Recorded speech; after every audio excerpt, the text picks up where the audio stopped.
Well, hello again, and welcome to this tutorial on how to use SketchUp for Schools by Mr. Olson. Once again, this is a tutorial primarily for my junior high school students, but you're welcome to join along. If this is the first video you've seen, you probably should watch the first two videos. They're nice and short, shouldn't take very long. Today we're going to be focusing on drawing specifically shaped rectangles or squares using SketchUp for Schools. We will also discuss the push-pull tool and how to use it accurately.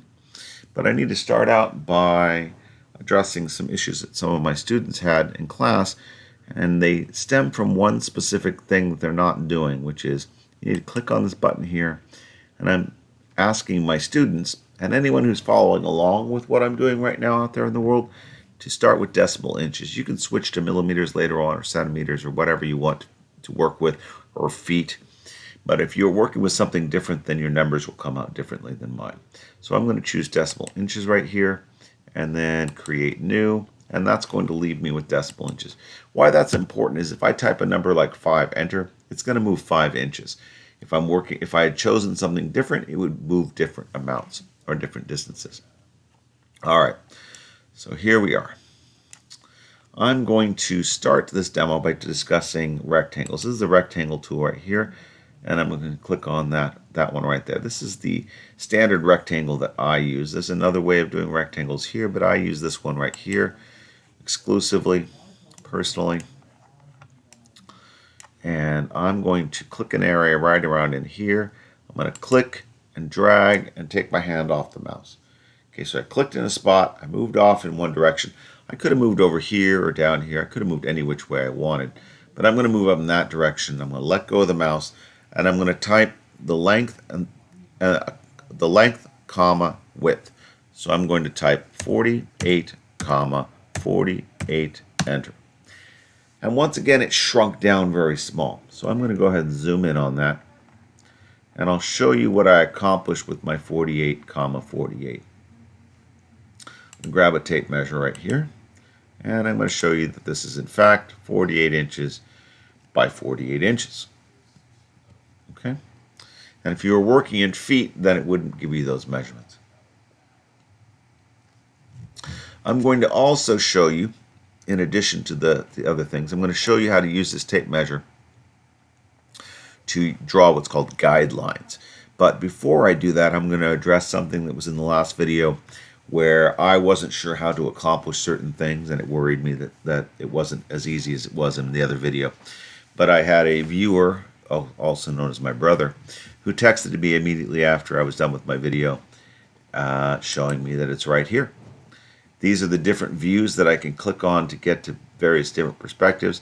These are both looking down. Actually, this is looking at the side of the house. This is looking at the top of this particular house, which means if I click on it, I'm going to be looking straight down at my object, which is what I want.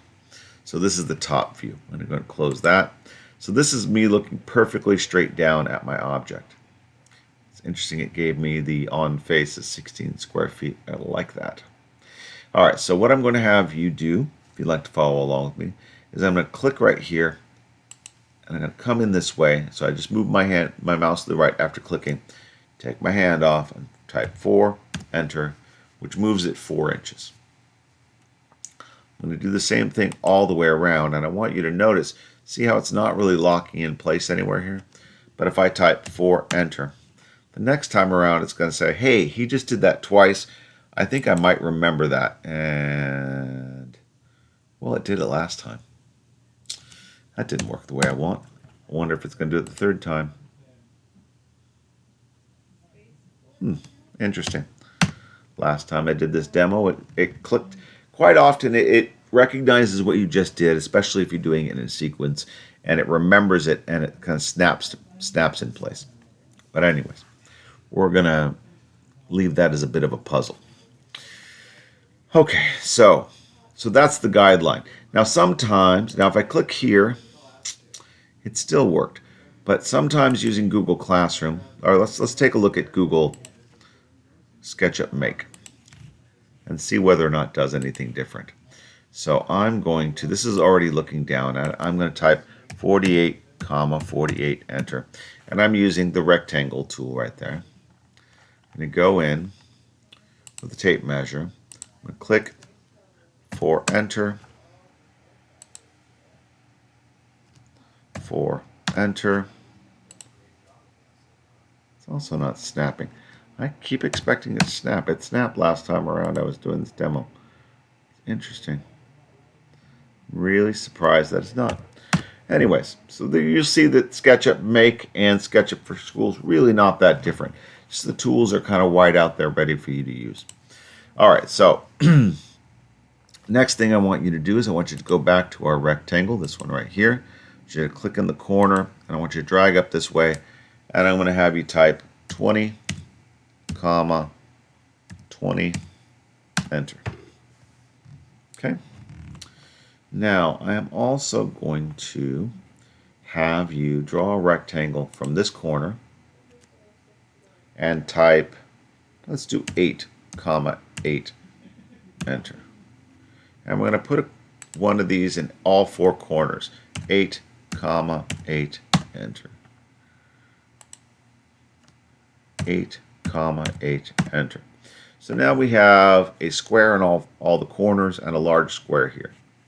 Okay. Now, another thing which I talked about in one of the first two videos where I didn't know how to do this, I talked about how often I will want to delete my guides. I have found that one as well. That one's right here in this little display button. Scroll down and you'll find delete all guides. And I tend to do that a lot.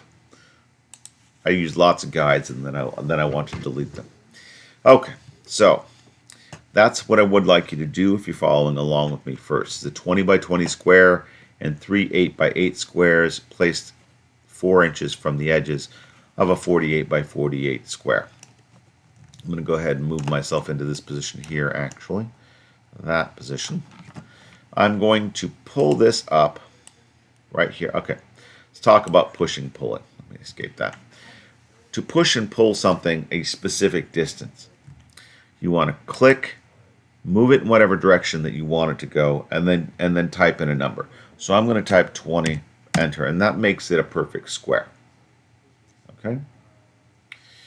I'm going to make this one a square as well, so I'm going to click, pull up, and type 8, enter. This one I'm going to pull up and double that, so I'm going to go 16, enter. This one I'm going to triple it, that makes it 24, enter. Okay, so this is a square. It's 8 by 8 by 8. This one is 8 by 8 by 16 inches tall. This one is 8 by 8 by 8, or 8 by 8 by 24 inches tall. Okay. So once again, I clicked, pulled up, let go. I gave it a direction, and then I told it how far I wanted it to go. Okay. So that is a significant lesson that I want you to take away from this video, is how to push and pull something to a specific how far you're going to push and pull. Now let's talk about something for a second.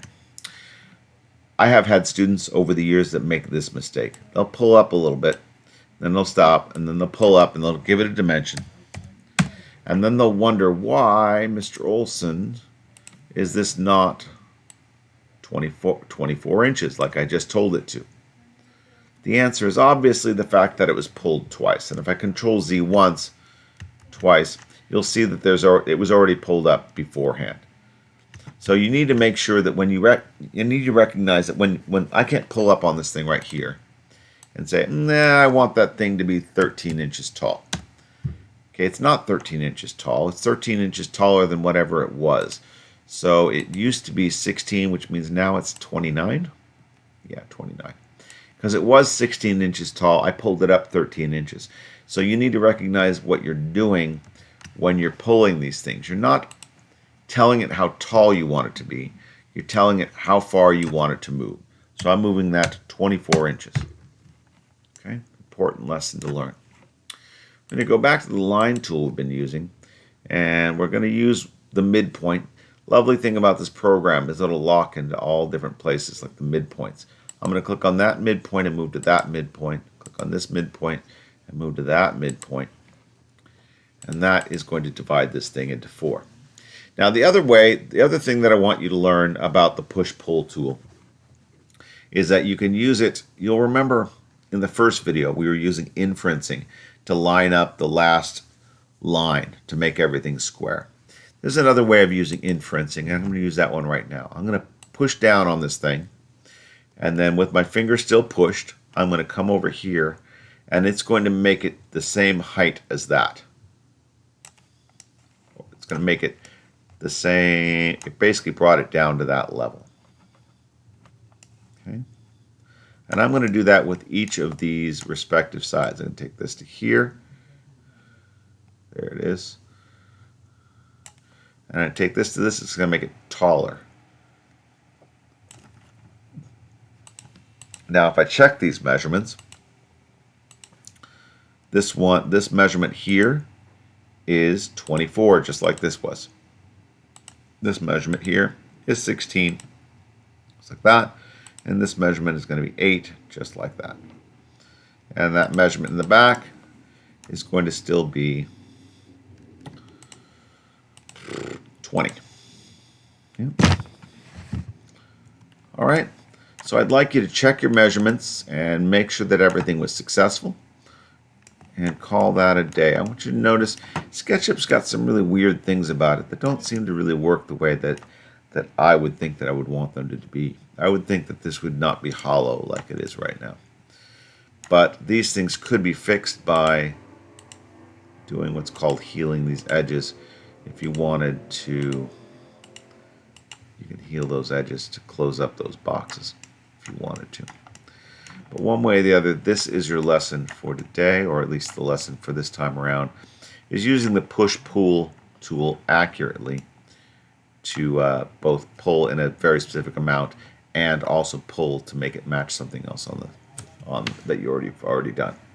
All right, I hope that was informative, and I hope that you're learning from my lessons and that you come back for video number 4 when that pops up. All right, bye-bye.